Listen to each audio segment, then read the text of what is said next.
ya moi ya Kinshasa. Nala nene Kinshasa moi naza kotoka. Tosambelaki Nzambe. Nzambe pesa biso chaîne ya vérité. Chaîne oyo koya na vérité kobeta bamodi. Nzambe ayaki kolela biso. Kala lelo Nzambe apesi biso Mbodi télévision. Mbodi TV. TV eza radio te. Nafukami oyo kopesa Nzambe merci. Baimage ya bato ebele ezala sali. Mais lelo yo Nzambe ayaki kolela biso bacongolais mpe ya mokili mobimba. Apesi biso chaîne monene oyo Mbodi télévision. TV eza radio te. Na moi ya Kisasa oyo tosengaki Mbodi télévision yango eseye bainformation to basali ya Nzambe na Mbodi télévision bokozwa vérité vérifié et vérifiable bakosa bino lisusu te à travers Mbodi télévision bakosalir lisusu mokombo ya mutu te tokoya na bavérité tokoya na bambodi TV eza radio te na moi ya Kisasa moi ya pire yaga na moi ya Kisasa oyo tokosala oyo mpo na vérité toloba mpo na vérité pesaka oyo pire moko papa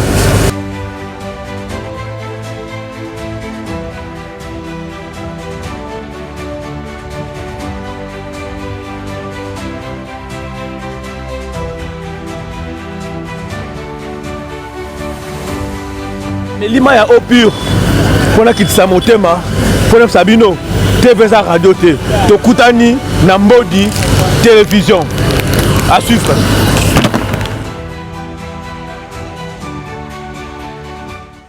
Agence rapide en Angola Bénès commercial.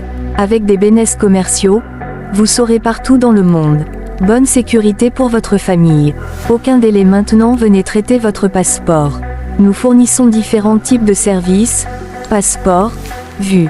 L'agence est située dans le quartier de Kamama, municipalité de Kilamba. Venez maintenant connaître l'agence Bénès commercial, c'est votre opportunité de connaître le monde entier. Vous serez fatigué de voyager. Ici, vous rencontrerez la Chine, le Brésil, le Portugal, les États-Unis et le Canada.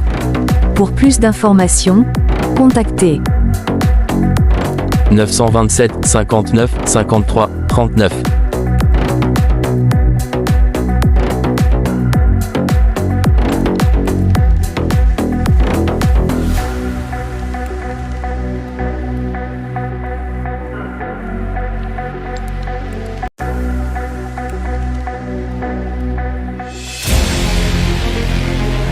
Kinshasa, la capitale. Simer Kosala, ma tournée évangélique intercommunale, Yambala Oyo, Moukamel, na esplanade, ya palais du peuple, Tunanganini, pasteur Baruti Kalala Carlos, boule de feu, Yenge à Bengisi Bissonyoso, na date ya samedi 2, mpe dimanche 3 août 2025, na 14h, na campagne d'évangélisation monene, kuna na esplanade, ya palais du peuple, Oyo Temna Yango Ezali, Docteur Jésus, le Dieu de mon Père, et vivant Zambe Atatangai, Azana Bomoy. Nous avons un seul Dieu.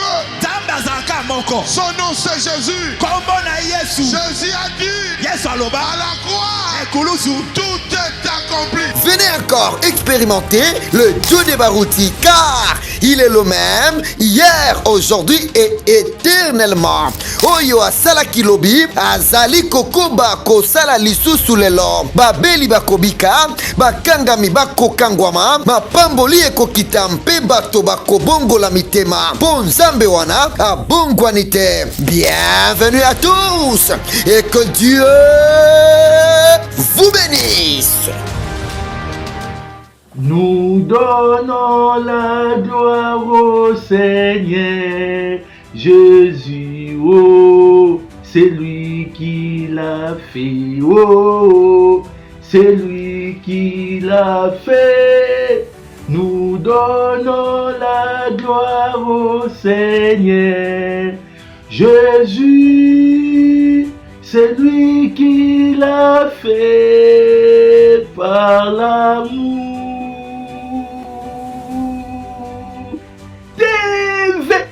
eza radio T. Radio P eza TVT. Mbodi yango yo ebani. Papa benga mama, mama benga papa, mama na papa bo benga bana. TV eza radio T. Biso yo toye. So bomoni biso toye boye.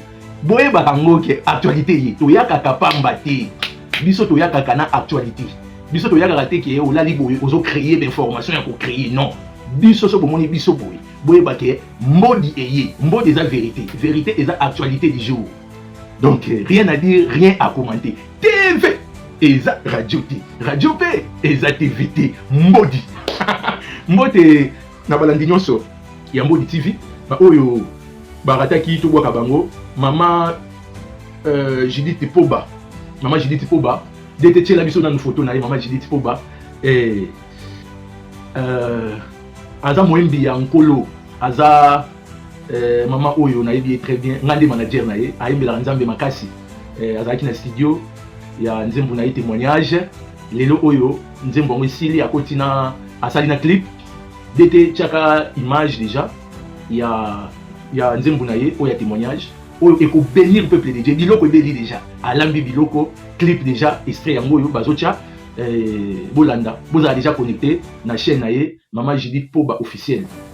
Donc TikTok na ye pe lisusu.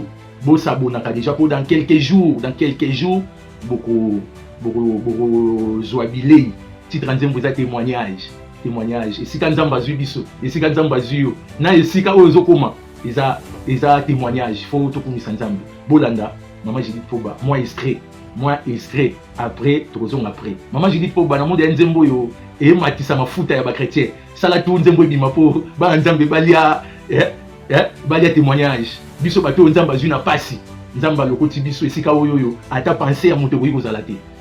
Moto ko kapoki ata ko raisonner te. Bola mo nzambe leke bile. Donc lelo oyo nzamba zo tombola ka biso. TV za radio te to landa Maman Judith Poba, moi extrait ya nzembo na témoignage. Après trozonga après. TV eza radio te. Radio P eza TVT. Mbodi.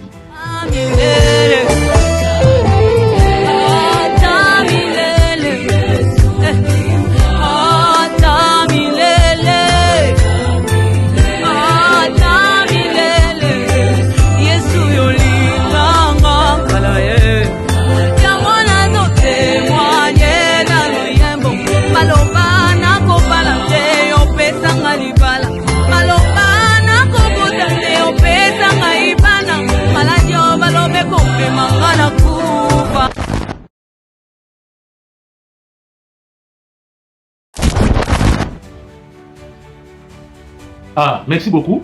Wana obocho landa moi extrait bo sentir moi. Na biso nde domaine na biso ya manager ba chantre oyo bazobanda. Ba chantre oyo nzambe asopeli mafuta. Oyo to bakana chiluba mwela mani. Ba bonga chiluba mwela mani. Bato bazala mafuta nkolo. Ndeko na biso mususu dete chaka affiche na ye. Abim déjà affiche. Ndeko Game Botswana. Un frère qui je connais très bien, rempli dans Saint-Esprit. Notre précieux frère, il y a longue date, il y a 6h45. Tant que la Mukaboye, nous avons beaucoup de temps avec frère Oyo, comme frère Oyo, frère Oyo, rempli dans Saint-Esprit. Rien à dire, rien à commenter. Alors, nous sommes Nzembouana, ils ont sorti officiel. Sorti officiel, nous avons dimanche le 3 août 2025, dans 23h juste. Nzembo ezali le dieu de la continuité. Nzembo yo ezana ba mbodi na kati na zo ebisa bino. Mbodi eza vérité. Nzembo ezana ba mbodi, le frère, il a chanté avec tout son cœur. Na sengi na bana nzambe nyonso to la nzembo yo to soutenir am. Un frère ko soutenir le yango yo. Et on va la diffuser à préciser très bien affiche. À préciser très bien. Et on la diffuser na Mbodi TV. Première fois Mbodi TV et Chanzembo. Et Chanzembo Mbodi Mbodi TV. Première fois et Chanzembo. Et vous allez dire ya frère Game Botswana. Et vous allez diffuser na Toyobo TV. TV eza radio T. Radio P eza TVT. Frère Game, aza frère Oyo, na vanda na ye, na lala na ye sikamoko, to li ensemble, to si. Donc tala, nzembo yo, abwake nga extrait na yo ki ango na obi. Non. Na oki ba char de poule na nzoto. Vous allez toujours connecter les 3 na 23h juste heure ya Kinshasa. Heure ya Kinshasa 23h juste. Na Toyobo TV, na Mbodi TV. TV TV eza radio T. Merci beaucoup. Tolingi tolobela. Toyebisaki bino awa ke pasteur bienvenue solo muken pasteur Pierre. Dès que tu as la photo, il y a pasteur bienvenue. TV eza radio T, pasteur Pierre. Maudit. Merci de te merci. Pasteur a organisé qui partage moko séminaire moko ezalaki dimanche le 27 passé. Oyo thème nango ezalaki est-ce que ça permis moi si ateya na église devant mibali na basi. Est-ce que est-il permis que une femme enseigne batu babengaki o eza permis te o eza yango abengisaki bana nzambe nyonso boya eza partage après c'est ça qui très bien makambo nzambe débat ils a raté. Le pasteur Pierre Solomouken il avait précisé makambo nzambe débat ils a raté boya oza na question na oza na mbodi na yo otuni yé pas préparé yé pas ça qui déjà blindé azaki déjà blindé mais le rôle des azaki déjà actualité pour boyeba que salemaki. Il faut les na intégralité pour avoir partenaire Yambo TV parmi les partenaires Yambo TV batuo ba pensa ka pour Yambo TV ba soutenir biso matériellement physiquement et spirituellement et to kisango na intégralité nyonso bolandango Yambo TV bolandango na intégralité nyonso mais pour na lelo tozo la kisabino kaka boyeba ke ezalaki terrible pour tout le matin qui makala makitaki Yambo TV pezalaki wana. Les téléspectateurs vont poser des questions, tu réponds à qui tu peut poser qui passer bienvenue sur le bouquin question. Mbodi. Ezala qui terrible, makala. Et mataki pour tous les kitaki. Tolanda, ndengeni le kanaki, les autres tu la bino kapa mwanda oboye ba le kanaki. Après intégralité, tu la bino ka awa na Mbodi TV. Eza radio T. Radio P. Eza TV T Mbodi. Tolanda, tokozonga après. Après d'été le molangai tika pasteur Pierre libre Solomouken bienvenue.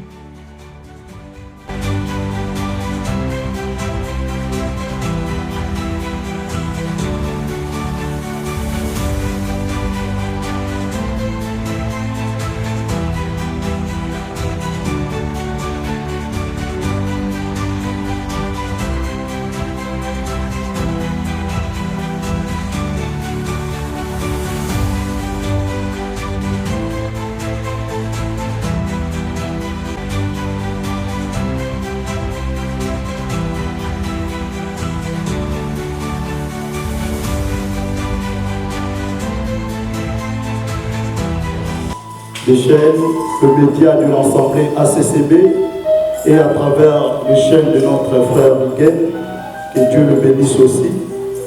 Si vous pouvez vous présenter et nous parler par synthèse de votre ministère pour arriver à ces jours. Merci beaucoup mon frère.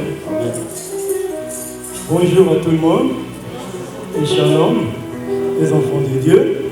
Je pense que si nous lisons dans Jérémie 10, 23, l'Esprit de Dieu, au prophète Jérémie est tenté de dire que la voix d'une personne n'est pas son pouvoir. Ce n'est pas à l'homme quand il marche à diriger ses pas, c'est Dieu qui le dirige. Le plus précieux miracle dans notre vie, comme je sais le dire, c'est le souffle de Dieu. Et accomplir la mission de Dieu, malgré les épreuves. Comme Dieu avait choisi Jacob, après il avait changé son nom en l'appelant Israël, c'est-à-dire tu es ma propriété privée. En toi Israël, il y a moi Seigneur. Je serai avec toi.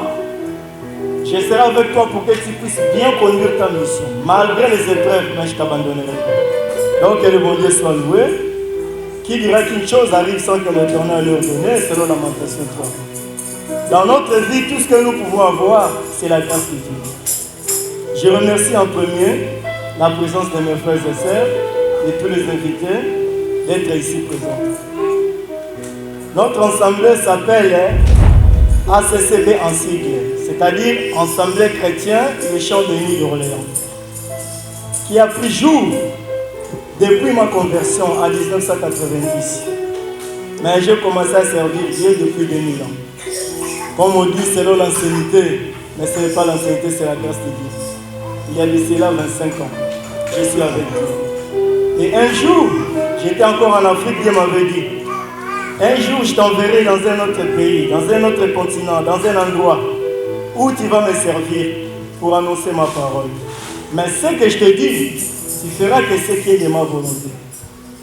Ne tourne ni à gauche ni à droite.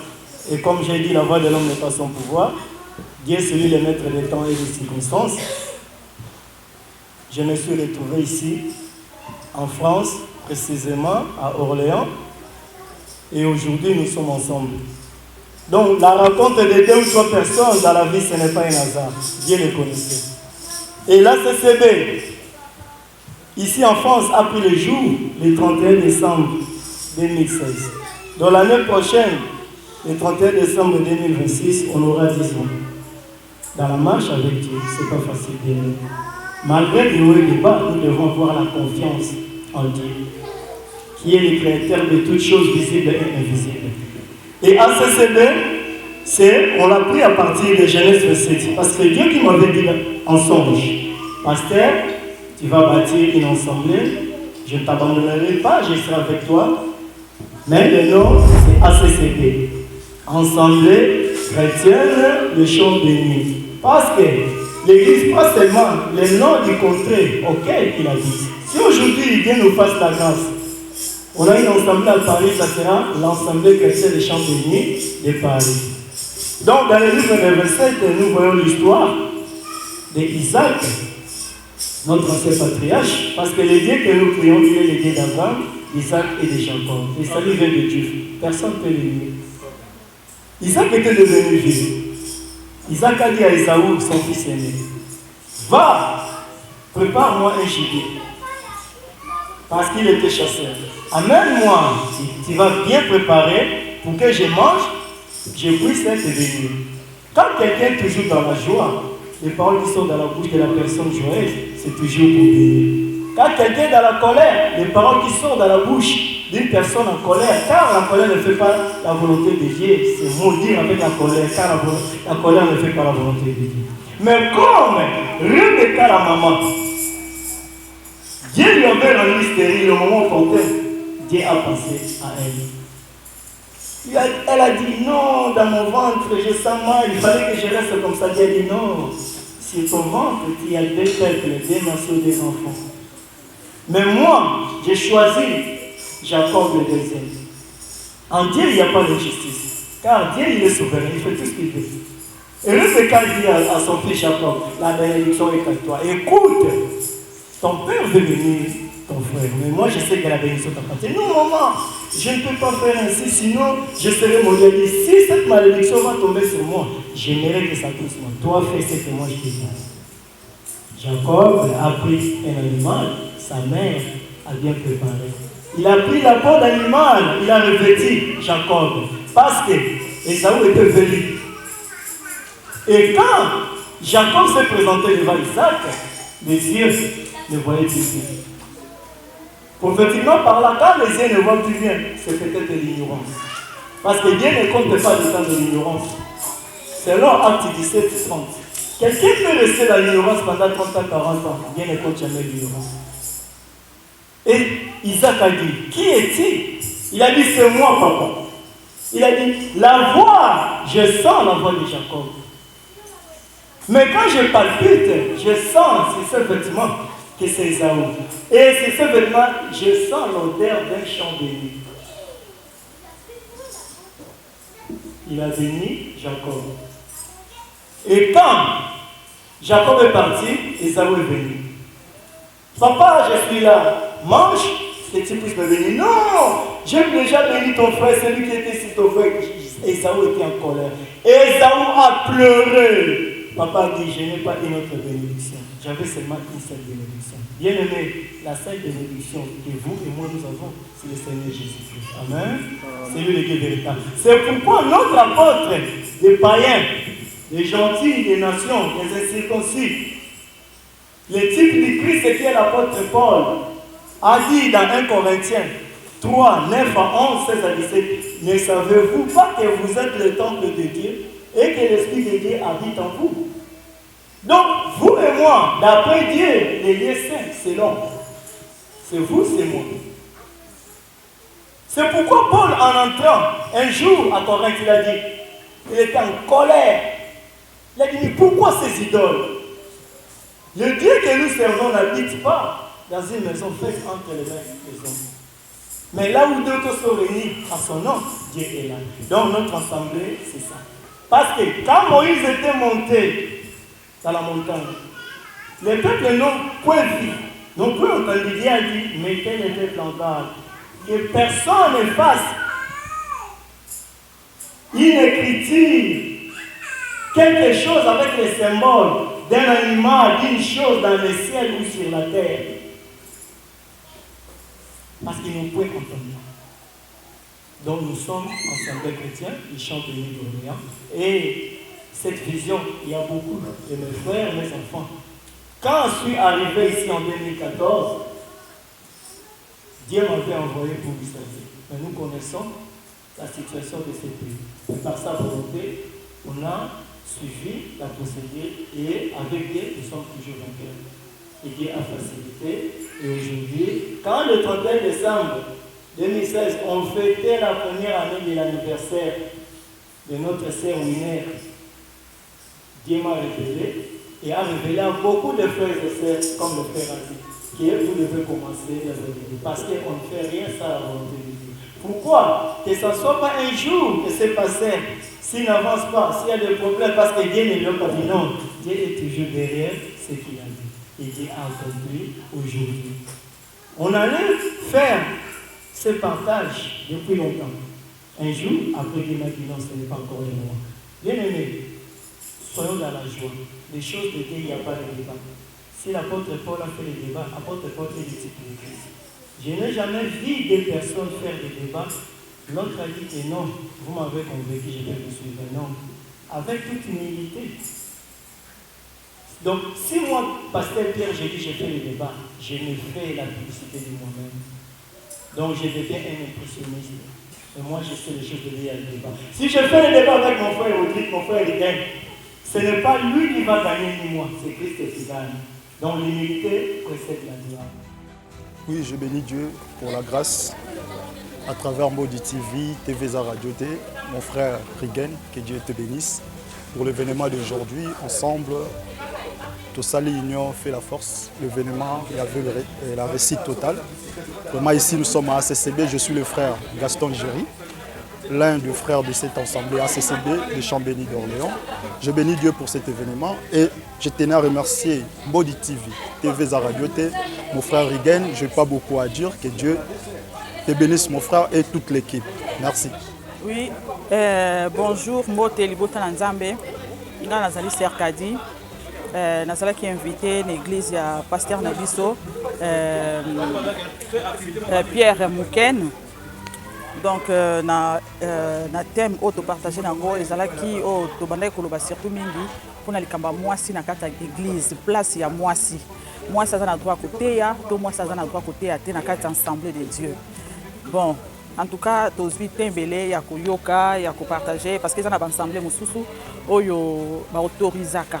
Nde tozomona pona nga na mona rango parce que je suis aussi d'autres femmes au nzamba ya utilisaka parce que Bible dit que dans les derniers jours ezalaki que non nzambe molio mo centre kitaki pas batunyo surtout donc ezalaki tamba bi batunyo surtout ezalaki ezala mwasi ezala mobali bango surtout ba bénéficier qui na Saint-Esprit mais bon c'est vrai que batuna batu bazala ranandenga pour comprendre la Bible.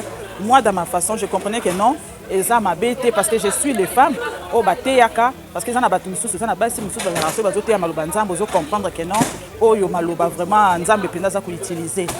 Donc ngai pona nga peut-être ça la pena mabete mais na enseignement mususu ndenge to yoki o toza ko apprendre tilelo donc vraiment nzamba sunga biso to meka lisusu ko comprendre na sire nzamba la suka te nzamba la liboso te ya débat oyo et ko bandela malisusu oyo ko sala que non to mema mapena to comprendre différence wana to yeba est-ce que moi ça a droit to moi ça a droit te mais pour ngai jusque là je suis pas vraiment convaincu mais avec l'aide il y a nzambe na ba pui lisusu ya ba ya maloba nzambe peut-être to ça la convaincu ya koyeba que ce que moi ça na aza na droit wana ya kotelema liboso ensemble mpona koteya to te.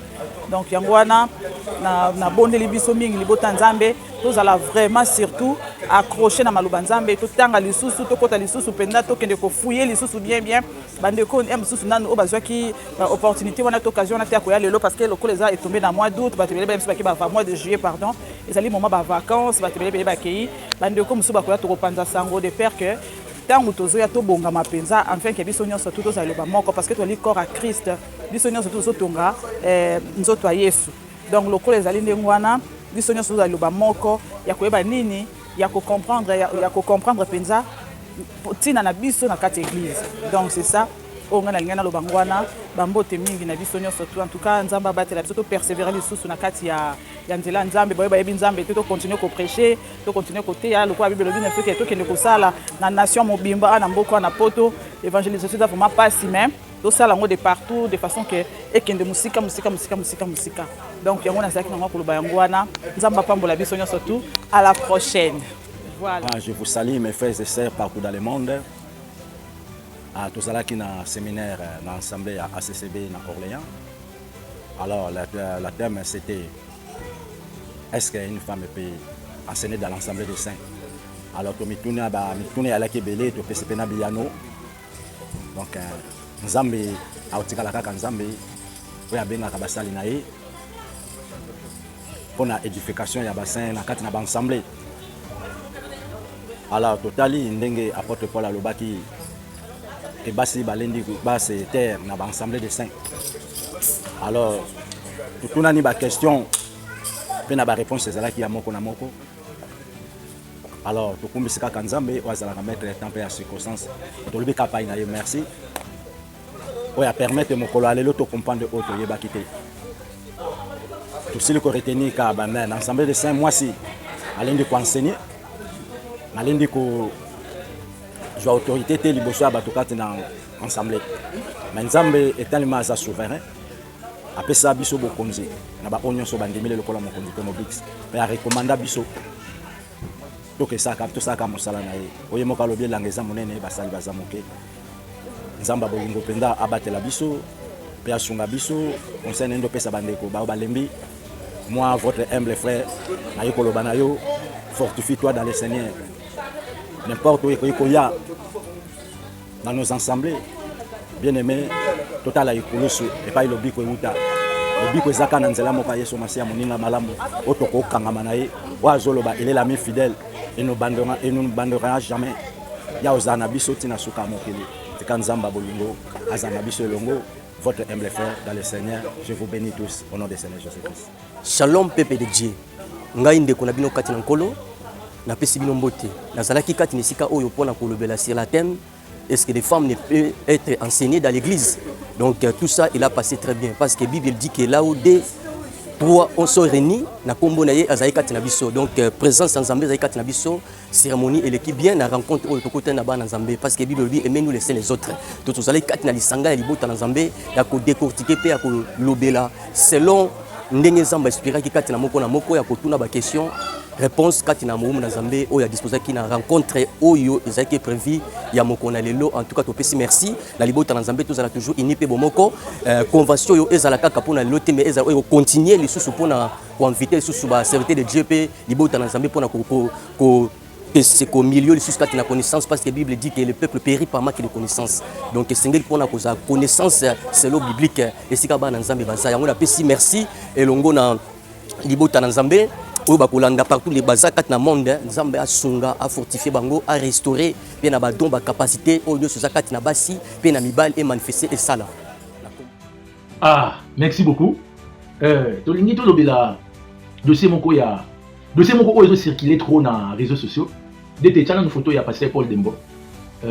Pasteur Paul Dembo. Na pese mbote kota zali na église oyo azokamba. Le pasteur Paul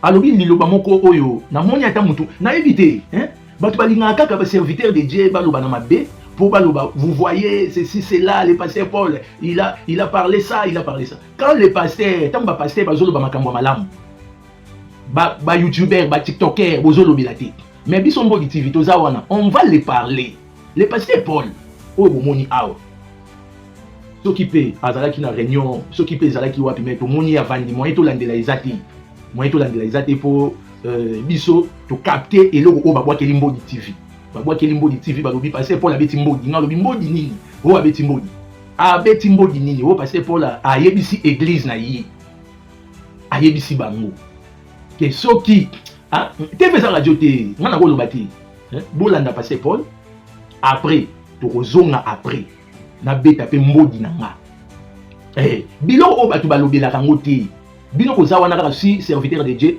ameki kotengama na langage boye bokati bosali nango bese. Alors quand le Pasteur Paul a parlé les choses bonnes là, quand il a exprimé devant cher na réseaux sociaux nyonso bovandi nia munga na kobeta Mbodi oyo eza Mbodi TV eza radio te radio pe eza TV te tolanda Pasteur Paul après na kozonga après. On m'a posé la question sur la campagne de Pasteur Carlos. Si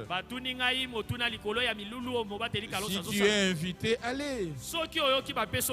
La campagne d'évangélisation, c'est la volonté parfaite de Dieu. Donc même moi, s'il m'invitait, j'allais partir. Alors, on n'a pas de barrière. Nous devons servir Dieu. Moi, je veux que l'amour soit dans vos cœurs. C'est cet amour-là que nous allons transmettre aux enfants de Dieu. Je ne veux pas de conflits au milieu de nous. Pas de barrière. On est serviteur de Dieu. Nous devons respecter les serviteurs de Dieu. Est-ce qu'on peut dire amen à ça? Amen. Oh non, vous avez passé pour non, non, vous êtes déjà vous n'êtes pas méchants. Nous sommes tous serviteurs de Dieu. Et nous servons Dieu. Moi-même, je serai là. Merci beaucoup. Je crois que vous avez passé Paul Dembo. Pasteur Paul Dembo. À l'objet, à l'église, il y a une invitation pour soutenir. Ceux qui y ont une invitation à Kokine. Mais na suka wana nde bakati bien te bonga ki botika pasteur aloba na ebite nana yaki wana yaki ko empêcher secrétaire bonga botika binisa biloko meto yoki ka mwelo mobu wana lobi ye pa kozala bon biso anteke ba investigateur bato yo bazaka wana po ba luka information to kindaki to zui caméra na biso to luka nani na Baruti Tabernacle. Le pasteur Paul il était le pasteur associé ancien pasteur associé à Baruti Tabernacle. Quand le pasteur Paul a parlé devant cher naï biso sikoyo avant to lobelango to kendaki to luki to kozwa nani pour aloba na ngambu pe ya quartier général parce que le pasteur Paul Dembo son pasteur c'est le pasteur Carlos Baruti son évêque son église Baruti Tabernacle de Kinshasa quartier général na ye eza Baruti Tabernacle histoire wana bokoyi kolongola ngo na mitu na biso te église na ye ti lelo oyo ekomami même na lola eza Baruti Tabernacle pasteur na ye ezalaki pasteur Baruti Kasongo lelo oyo eza Carlos Baruti évêque na ye to lukis ko na Baruti Tabernacle to kozwa nani to zui chargé ya communication ya Baruti Tabernacle donc to zwa na vidéo mais le la TV za radio te audio pe bokoyi koyoka son po TV za radio te radio pe eza TV te mais oyo siko ezali radio boyoka pasteur boyoka chargé ya communication ya Baruti Tabernacle ndenge à réagir par rapport à propos de pasteur Paul Dembo. Mbodi oyo, nazoye bisabino mbodi oyo. Biso taba ba recherche, ba investigateur biso yo tolanda honorable ndenge a molobeli. OK. Merci beaucoup honorable. Toi na question moko awa o to benga mbodi. Mbodi eza vérité honorable.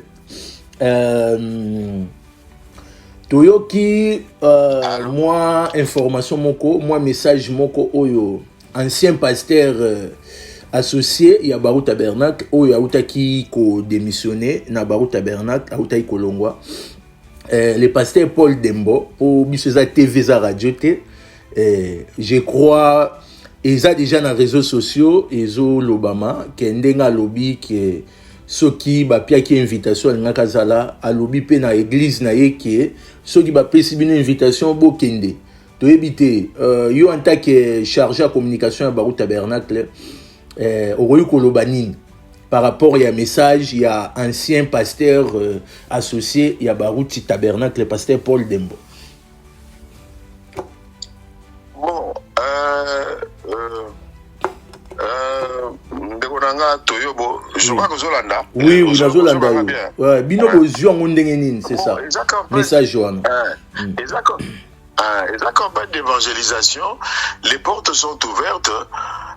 Moto alingi aya akoya tokangi porte na moto mon côté papa oyebi histoire ya Jairus non Jairus azalaki assidu au temple tangu mwana na ya belaki ayebi ke Yesu aza na makasi ya kobikisa mwana na ye bon atala makambo ba juif balobaka te azwi nzela dusoliti ayekobenga Yesu aya kobondela mpona mwana na ye. Moi je pense que moto nyonso oyo aza na ndako peu importe église oyo aza nango et que amoni ke aza na problème occasion nzambe apesi yango po bato babika. Je pense que akoya eza te akotala l'église boye to église boye eza nga naza na problème na nga nalingi nzambe abikisa nga donc soki occasion na nzambe apesi nga yango nakoprofite nango.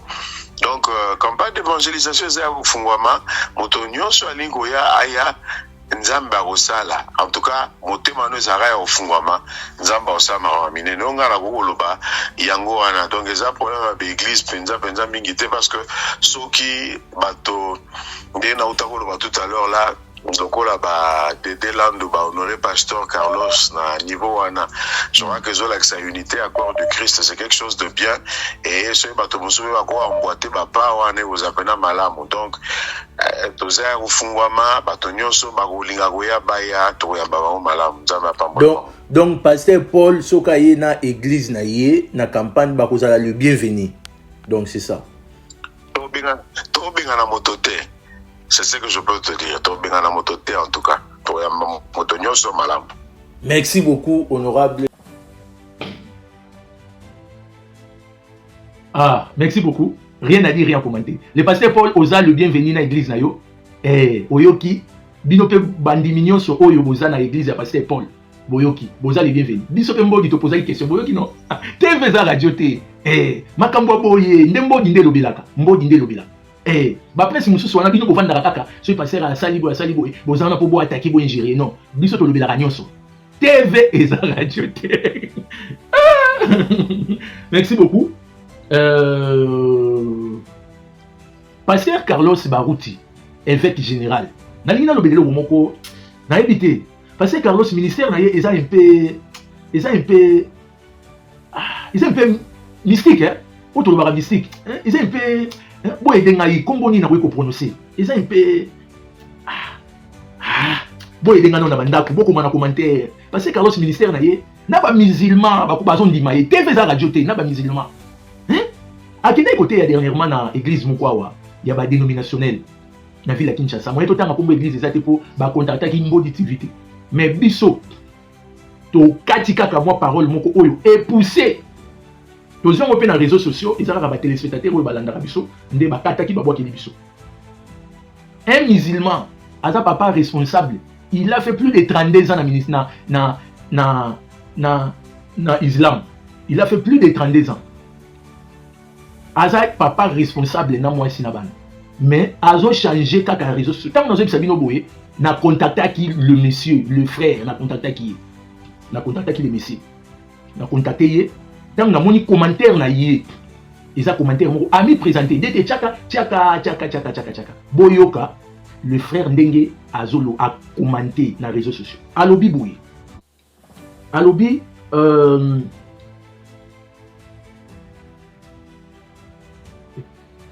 Allo Biboy.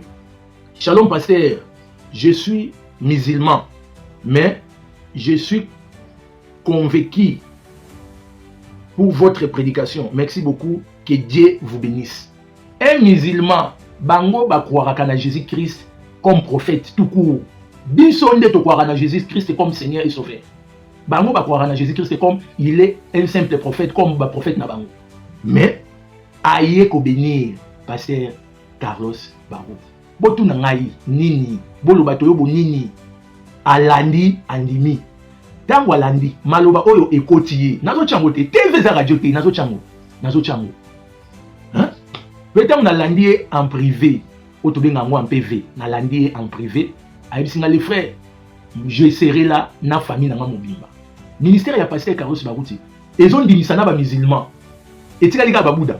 Bon, on a un message, bon, dit Pasteur Carlos Azoluka, batu oyo ba dernière eli oyo fo ba ya ba kota na masuwa toki. Ministère MP suspect. Ministère moko oyo hein? Et tu as dit Babuda. Biso to landela na réseaux sociaux, to la na réseaux sociaux, to la muka na réseaux sociaux. C'est notre travail. C'est notre boulot. TV za radio te bolanda après to kozonga après. Que Dieu vous bénisse. Modi. TV za radio te.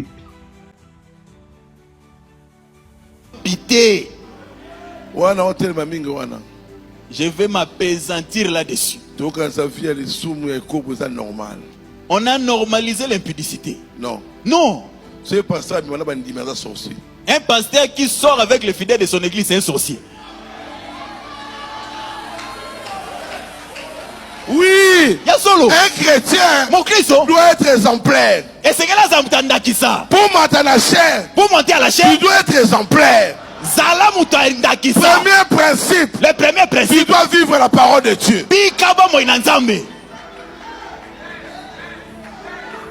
Yo moi non passer à ça ba eko bobi ça normal. Les pasteurs vont te passer vie de l'impudicité. Vous trouvez ça normal? Oh, il est aussi humain.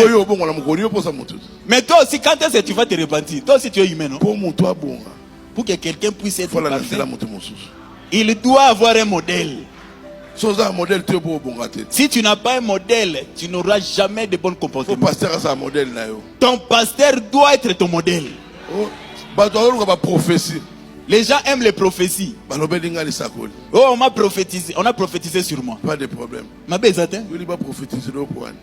Pourquoi tu veux qu'on te prophétise? Tu connais ta vie. Tu connais les erreurs que tu connais. C'est à cause de ça que tu as cette malédiction. Tu cherches des sorciers dans la famille. Pour que les sorciers entrent, tu dois ouvrir une porte. Si tu fermes les portes, même les féticheurs ne sauront pas te vaincre.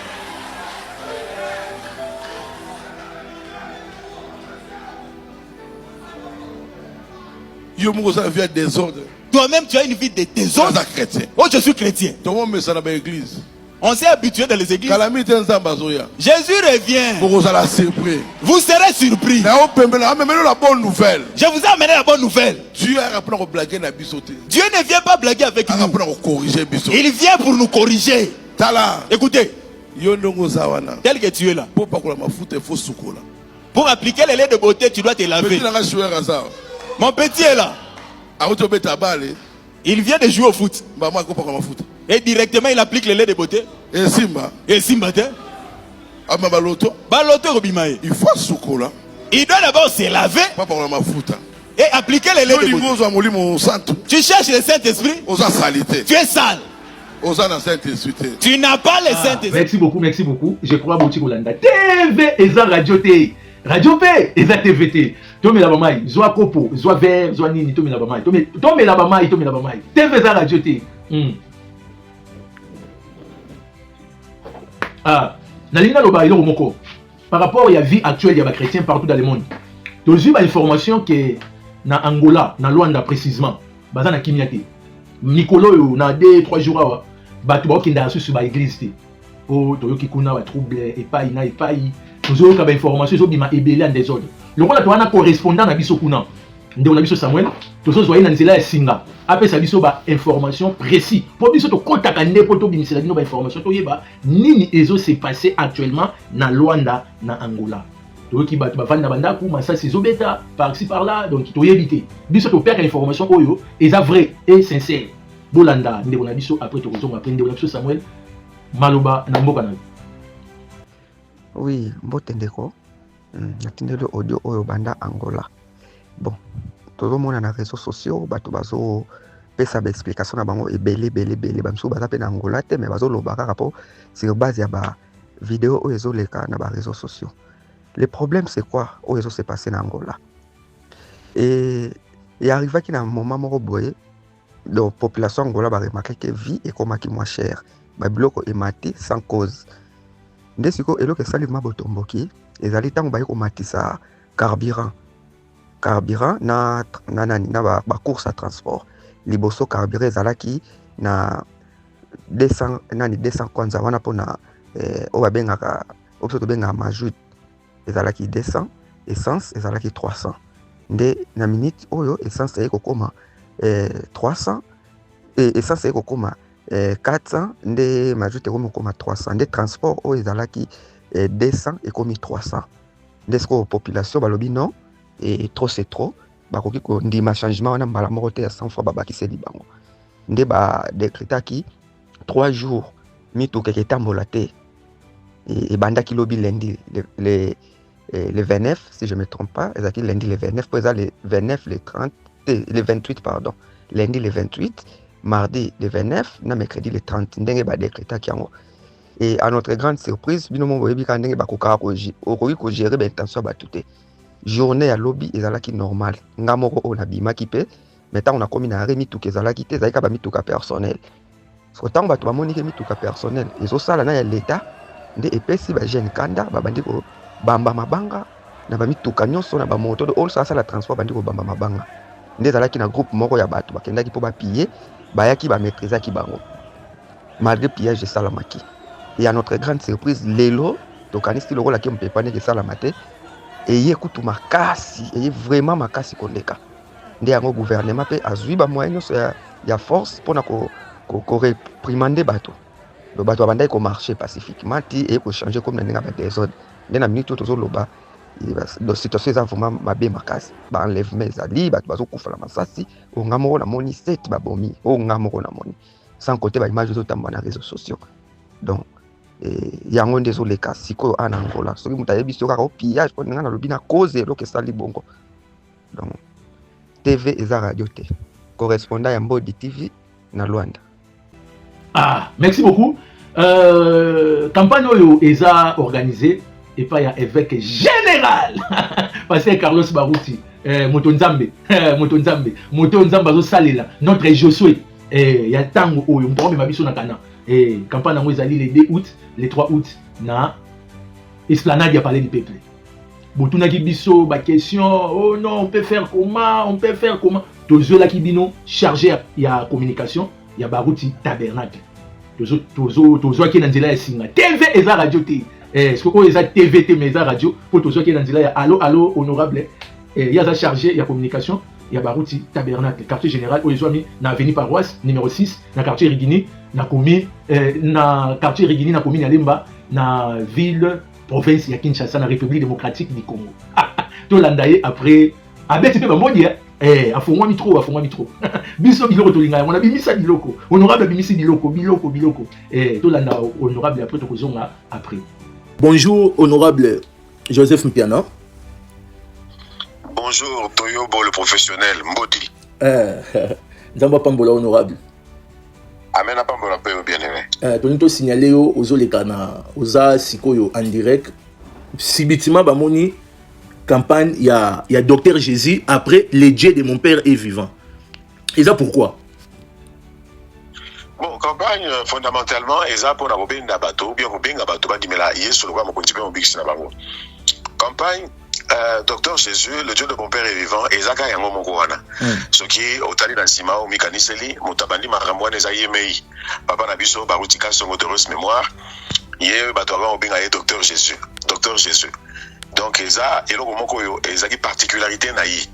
Alors sima yi kokende nzambe apesi biso ngolu ya kozana mosali na nzambe Carlos Kalala oyo aza mwana ya pasteur Baruti. Alors ye pe azwi inspiration wana ya kosala campagne Docteur Jésus. Mais si vous pour la côté Isaac, Isaac a dit mais moi on bikisa, né babakisi na se Docteur Jésus, le Dieu de mon père est vivant. C'est-à-dire que c'est une façon pour naïe à relaxer que en tant que barutika son akei, mais nzambe naïe akeite, nzambe na tsi ozo ko bakubikisa, kobikisa bato na nzoto, azo ko bakubikisa bato na molimo. Donc campagne Ezakaka, Docteur Jésus, le Dieu de mon père est vivant. Donc biloko na mi bali kabonité, biloko na mbele zaka eloko moko. To banaki nango ndenge lobi wana na ba église ya mikemike to tamboli bona kobisa bato que to ça na grand rendez-vous et kozala kala mingité. Ba bisika kendaka ke pe bisika belé, bisika mshoza pena na ba côté de ba Congo central, ba côté de ya ba ancienne province ya Bandundu. Donc certainement que bato mosusu wana ba ozapena la possibilité pe akoyate. Alors ndé azwa ki initiative wana ya kopesa bango pe mwa goût parce que kuna pe babeli babika ki kuna pe bato bapesa ki bomo na bango na Kristo. Alors ndé pona kosukisa ndé to yato sa elo mwa monene na parler du peuple. Voilà, c'est ça. So, pourquoi kaka espace il y a esplanade il y a palais du peuple ba terrain ezebelé na Kinshasa pourquoi bo poni kaka esplanade il y a palais du peuple pourquoi bon esplanade il y a palais du peuple et ça selon nani disponibilité na Goloba et ça selon disponibilité parce que à l'origine tant que ça la campagne na ba juridiction ce que Gomi kanisi la bien to banaki liboso na Barumbu, Kinshasa, tout ça là qui campagne, na commune à Kinshasa. Après, tu as na Bandal Kitambo, tout ça na Vélodrome. Après, tu as na Ngalima, tu as na Météo. Alors, il fallait qu'il y ait na Bungu, tout ça, Sangisa, 2, 3 juridictions, tout ça, les campagnes. Alors, il fallait qu'il y ait côté terrain à sauce à Kassaboubou.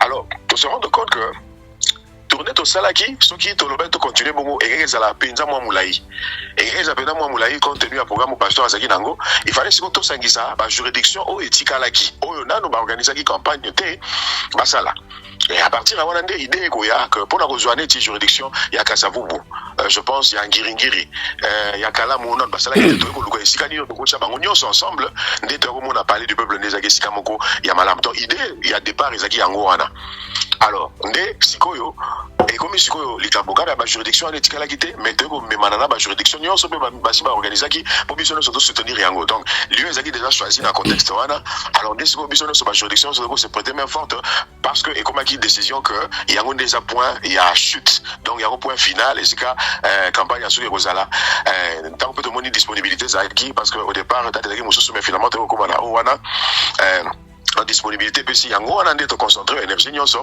pour que to kitawana to sisa maram nyonso wana donc choix ya esika wana et ça parce que ba juridiction asuka o bangema organiser bazanzinga nzinga ya esika wana réponse na question la question wana yango wana honorable et puis pourquoi totuni motuna wana pourquoi kaka boponi esplanade ya palais du peuple parce que niveau il y a popularité il y a ba fidèle il y a Barou Tabernacle oyo bazali na Rigini oyo na bazali na 256 oyo bazali na avenue paroisse ba église c'est il y a Barou Tabernacle oyo za na Kinshasa oyo bazana ba province na ba invité oyo yo bopesi ba track pour baya na évangélisation. Est-ce que esplanade il y a parlé du peuple et ça m'inquiète niveau de sécurité il y a niveau nini oyo besoin de sécurité pour et créer les Barou Tabernacle problème té que o bo préparer qui niveau ya ba parce que ndenge biso to moneli espace wana za de muké bino bo préparer niveau de sécurité nini pour na ko empêcher ba désagrément et salim pour tout le monde a déjà que espace wana za muké et ça vraiment muké bon je pense que Rosala moi muké na raison que le bagage espace c'est ça muké parce que ampleur et le grand et comme il soit biso moko takolo bateke ezoka mwisa biso mais nako lo baker tozo tonda nzambe pona yango parce que oboni ndenge na expliquer yo démarche est très simple ezaki point de chute to que ça la campagne kuna et puis mingi ba campagne peut to ça la ka et ça ko s'adresser mingi na bato libanda mais il faut dire que même bato na biso mo pe bazala ba problème bato na biso mo pe bali ba soutenir bato na biso mo pe bali ma na nzambe ko yano la bango yango na ba osanga te ba osala kaka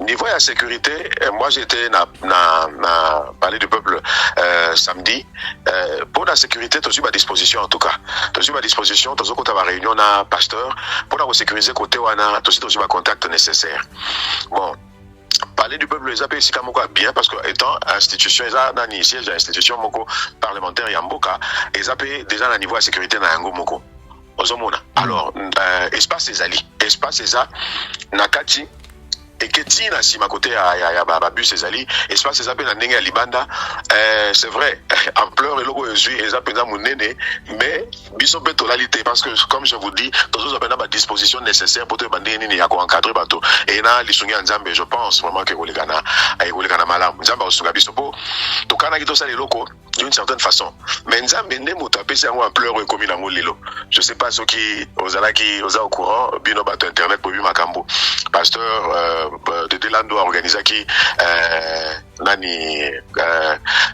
manifestation mosusu semaine passée en tout cas marqué qui biso mingi na ndenge ya maki pasteur na biso ndenge ya lobela ki pasteur na biso et ça les biso tellement malamu et puis na lo bandenge a vulgariser pe longo donc et aussi asuka que bato ba ebele ça c'est dire que oui espace soit les amuké beaucoup occupé même etikali honorable s'il vous plaît même etikali mois des jours beaucoup occupé ko changer pelier parce que ndena zo monde là na ba dénominationnel ndenge ba koya et ko créer église ba problème té hein créer problème T. Et créer problème T, moi je pense que créer problème T, Nzamba osunga biso makamno se oleka na malamu parce que ndenge nazo insister, Nzamba mende moto amemeli biso ngambo wana nyoso na lobango ka boye.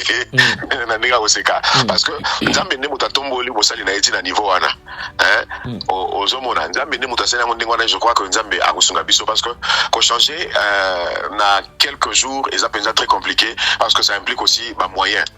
Les autres ba moyens, peut-être que c'est comme ça to kende bazwa qui ont déjà et ko senga moi ba démarche belé alors que temps ko mukuse ko zapena moi matata et ça madame pour biso de se concentrer beaucoup plus na sécurisation ndenge lobi wana et na lisunga nzambe na banza nyonso ole kana malamu. Merci beaucoup honorable. À part ça ba programme ndenge makambo ko salela to ebike nyonso eza déjà normal nini oyo koki koloba na balandi bazolanda yo par rapport ya programme oyo eza déjà établi parce que les deux eza bientôt batubaya ekozala ndenge nini. Bon, ma disposition nyonso aussi suis. Ngai en tant que chargé à communication et presse côté na biso tozaki na moi ba contact pe ya ba chaîne mososo et sengela ki ba ya pour ba couvrir pe événement mingi ba contacter biso koluka tokosala nini tosa ndeni ba biso pe to contacter on va couvrir l'événement. Donc le 2, le 3, Tozoka na to banda 14h déjà. Donc 14h, bandi 14h, bato se relayer.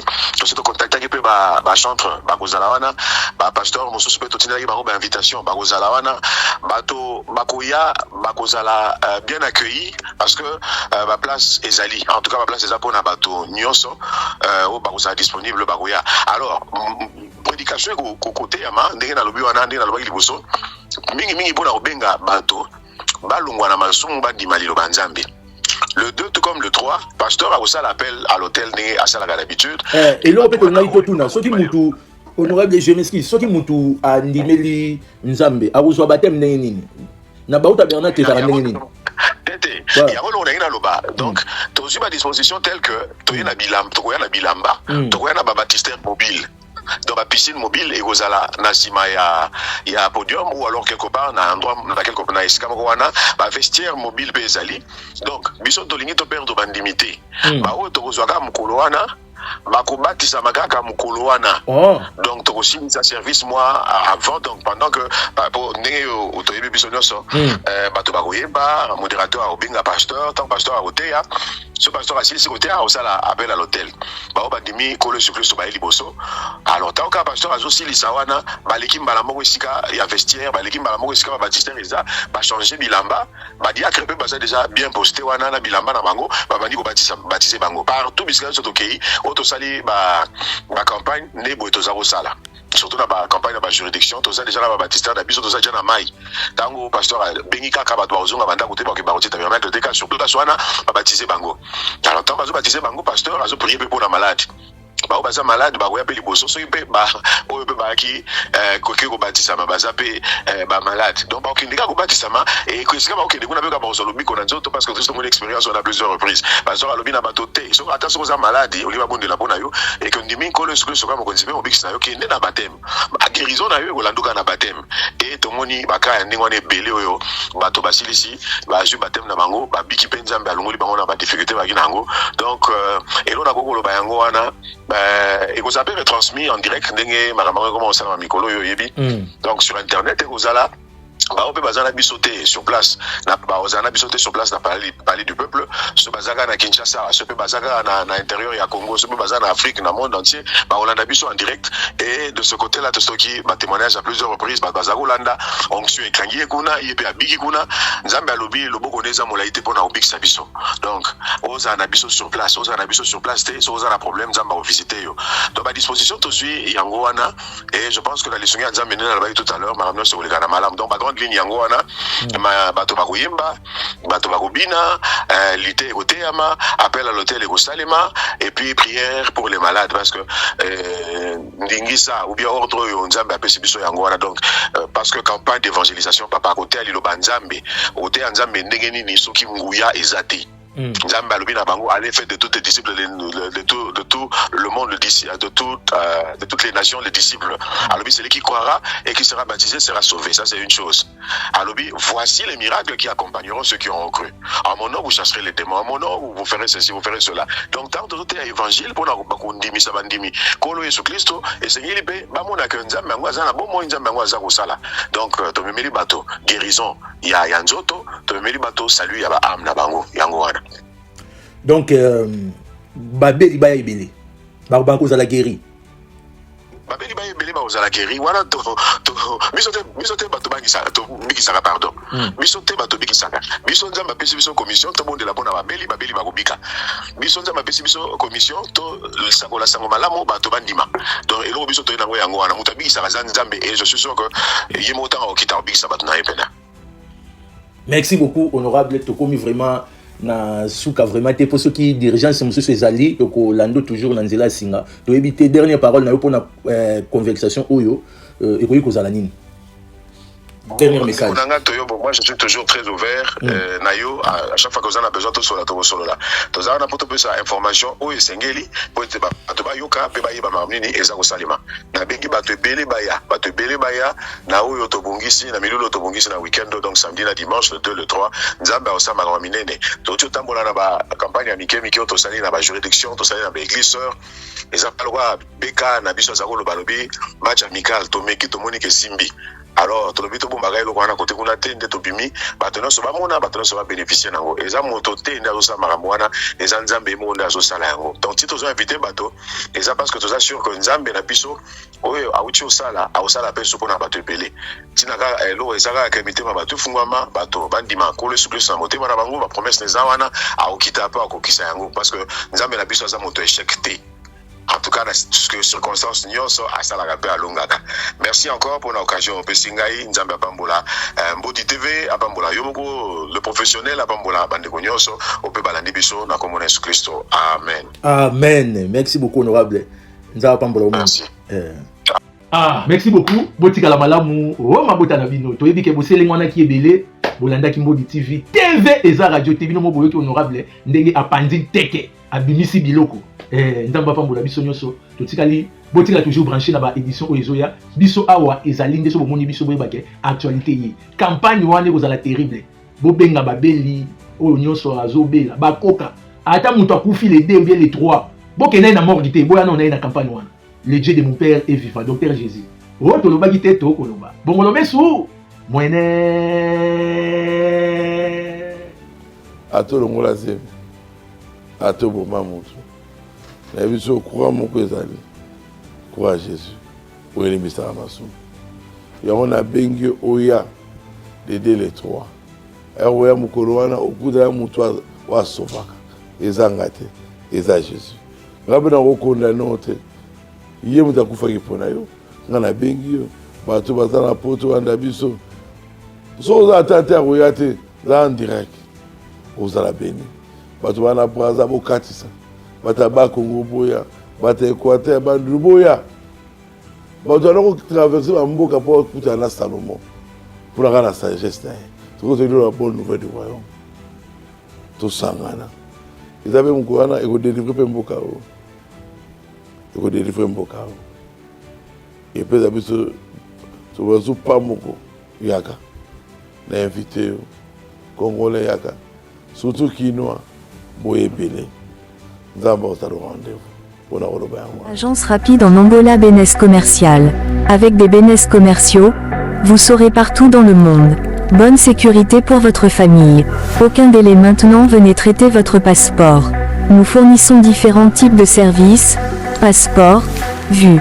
L'agence est située dans le quartier de Kamama, municipalité de Kilamba. Venez maintenant connaître l'agence Bénès commercial, c'est votre opportunité de connaître le monde entier.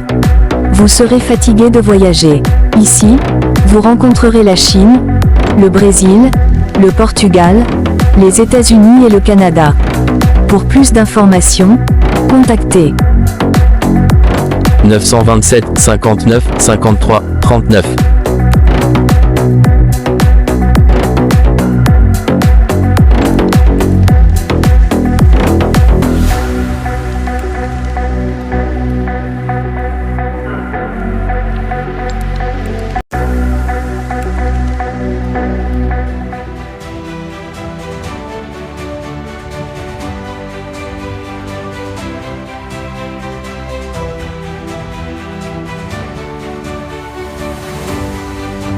merci ya moi ya Kinshasa tala lelo Kinshasa moi naza kotoka tosambelaki Nzambe Nzambe pesa biso chaîne ya vérité chaîne oyo koya na vérité kobeta bambodi Nzambe ayaki kolela biso tala lelo Nzambe apesi biso Mbodi télévision Mbodi TV TV eza radio te nafukami mpo kopesa Nzambe merci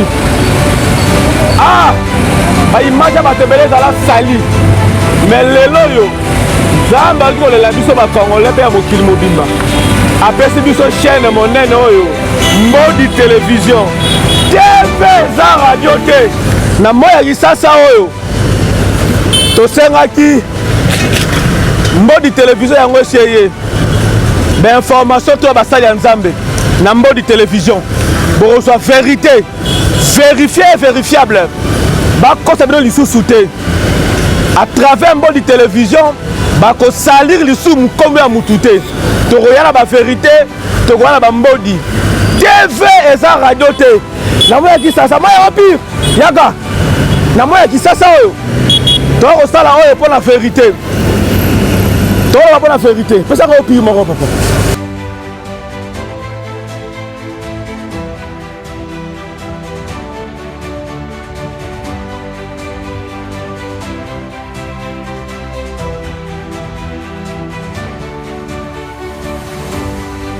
elima ya eau pure mpona kitisa motema mpona sabino TV eza radio te tokutani na Mbodi télévision à suivre.